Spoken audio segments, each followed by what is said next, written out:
গ্রামে হঠাৎ করে মেহমান এলে কি করেন আপনারা? সময় কম, আয়োজন বড়।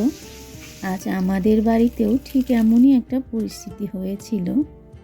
আসসালামু আলাইকুম, স্বাগতম সবাইকে আসমা ভিলেজ ব্লগে। আমি আসমা। আজ আবারও নতুন একটি ব্লগ নিয়ে হাজির হয়েছি আপনাদের মাঝে। কেমন আছেন সবাই? কাছে দূরে যে যেখান থেকে দেখছেন, আশা করি সবাই ভালো আছেন। আমার আজকের ব্লগ ভিডিওটি ভালো লাগলে অবশ্যই লাইক কমেন্ট করে সাথেই থাকবেন। হঠাৎ করে জানতে পারলাম আজ আমাদের বাড়িতে মেহমান আসছে, আর সেটা এক দুজন না।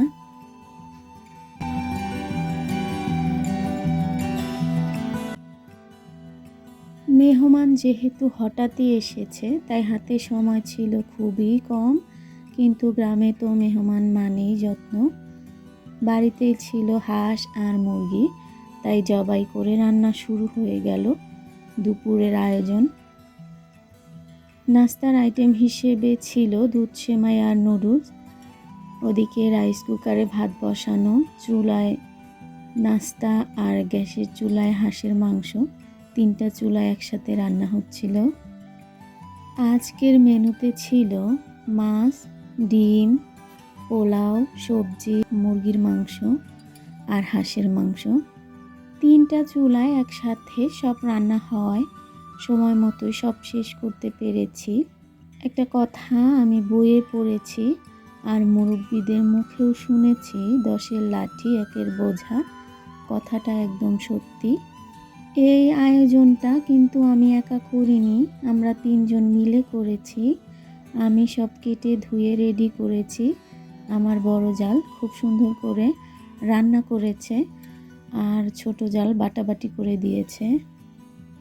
কারা ছিল আমাদের মেহমান? সহজ ভাষায় বললে আমার দেবরের শ্বশুর বাড়ি থেকে তার শ্বশুর, শাশুড়ি, ভাই, বোন সবাই এসেছিল।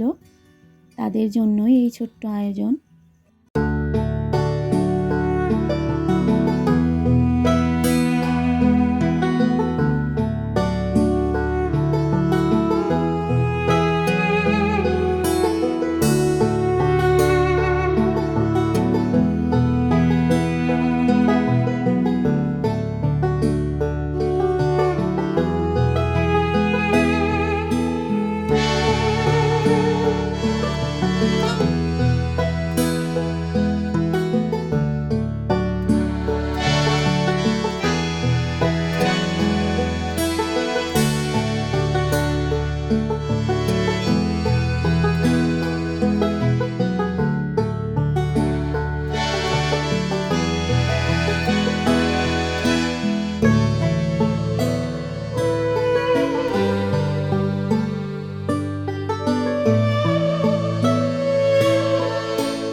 মেহমানের সব আয়োজন শেষে ঘরে শান্তি নেমে এসেছে।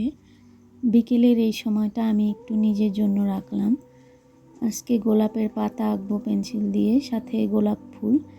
আশা করি দেখেই ভালো লাগবে। এইভাবে ছোট সময়েও নিজের আনন্দ রাখতে পারি, ঠিক যেমন আজ মেহমানদের সঙ্গে আনন্দ ভাগ করেছি। দিনটা এভাবেই সুন্দরভাবে শেষ হলো। কেমন লাগলো আজকের ব্লগ ভিডিওটি কমেন্টে অবশ্যই জানাবেন। ভিডিওর কোনো অংশ যদি একটু হলেও ভালো লাগে, তাহলে লাইক দিয়ে পুরো ভিডিওটা দেখবেন। আর যদি বেশি ভালো লাগে তাহলে সাবস্ক্রাইব করবেন।